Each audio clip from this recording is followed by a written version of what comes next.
Hello, आज आपण बघणार आहोत बाजारातून आणलेल्या पुदिन्यापासून नवीन रोपं कशी तयार करायची।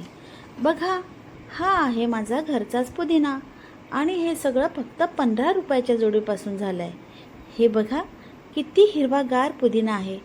तुम्हाला पण असा पुदिना घरी हवा आहे का? तर व्हिडिओ शेवटपर्यंत नक्की बघा। ही आहे बाजारातून आणलेली 15 रुपयाची जोडी। आता ह्या काड्या एका स्वच्छ काचेच्या ग्लासमध्ये पाण्यात ठेवून द्या। फक्त खालचा भाग पाण्यात बुडेल एवढंच। वाव! आणि बघा 4 ते 5 दिवसातच ह्याला किती छान पांढरी मुळं आलीत। म्हणजे आपली काडी आता रोपं होण्यासाठी तयार आहे।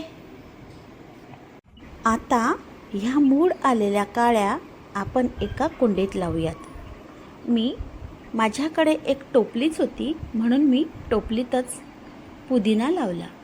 अर्धी टोपली भरलेली होती आणि अर्धी मोकळी होती। त्या मोकळ्या जागेतच मी काड्या खोचत आहे। आणि लक्षात ठेवा, पुदिन्याला ऊन आणि पाणी दोन्हीही लागतं। काड्या खोचून झाल्या की त्यावर थोडं पाणी घाला। काड्या कुंडीत लावताना माती मोकळी असू द्या।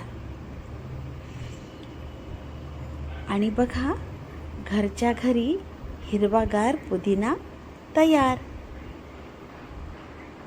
चटणी, चहा, रायता कशातही तुम्ही हा पुदिना वापरू शकता। तुम्हालाही असाच हिरवागार पुदिना घरी हवा आहे का? कमेंट्समध्ये नक्की सांगा।